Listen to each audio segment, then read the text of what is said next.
Bonjour les amis jardiniers et bienvenue dans mon jardin pour une nouvelle minute de conseil au jardin. Alors aujourd'hui, on va s'intéresser particulièrement aux arbres fruitiers, comme par exemple à ce pommier qui a été planté il y a quelques années maintenant.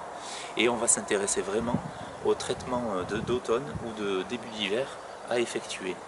Alors les traitements à cette période de l'année sont importants pour éviter les maladies, mais aussi pour pouvoir étouffer les insectes qui se trouvent nichés dans le tronc, et donc récolter des fruits qui seront l'année prochaine beaucoup plus sains. Alors là aujourd'hui on va vraiment faire une focale sur le tronc et notamment sur l'application d'un blanc arboricole. Alors avant d'appliquer le badigeon, il faut comprendre comment on s'en sert. En fait, ce badigeon, il a deux actions essentielles. La première, c'est qu'il va agir contre les agressions climatiques, c'est-à-dire qu'il va protéger le tronc à la fois d'un réchauffement trop rapide par les rayons du soleil quand il gèle par exemple, mais également un coup de surchauffe en été quand le soleil est vraiment trop fort. Et puis ensuite, sa deuxième action, c'est une action insecticide, c'est-à-dire qu'en recouvrant l'ensemble des aspérités du tronc, dans lesquelles peuvent nicher par exemple ici des larves d'insectes, des larves de pucerons et autres, eh bien on va venir étouffer ces larves et donc on va assainir l'ensemble de ce tronc. Avant d'appliquer le badigeon de chaux, on va d'abord commencer par nettoyer l'ensemble du tronc. Et pour ça, moi j'utilise une astuce. J'utilise une vieille brosse de mon chien. Alors pas le côté métallique parce que sinon on risque d'abîmer le tronc et de le blesser.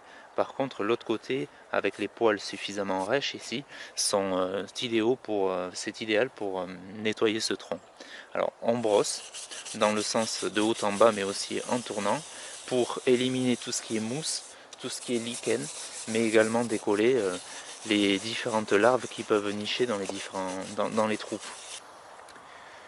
J'ai maintenant revêtu une paire de gants parce que la chaux, eh bien, ça peut être agressif pour la peau. Et je vais utiliser un pinceau large comme celui-ci que je vais tremper dans mon pot de badigeon. Et ensuite, on va peindre tout simplement le tronc en commençant par le haut et jusqu'en bas. Moi, je vais insister bien sur les creux entre les charpentières et on va peindre également sur tous les côtés le début des branches principales ici.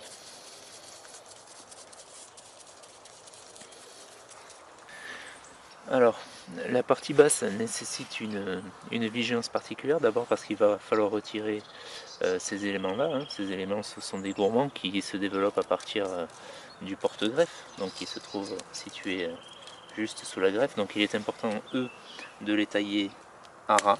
Ils se sont développés au cours de la belle saison, mais là il faut vraiment les tailler, sinon ils attirent à eux la sève qui ne part pas dans le pommier.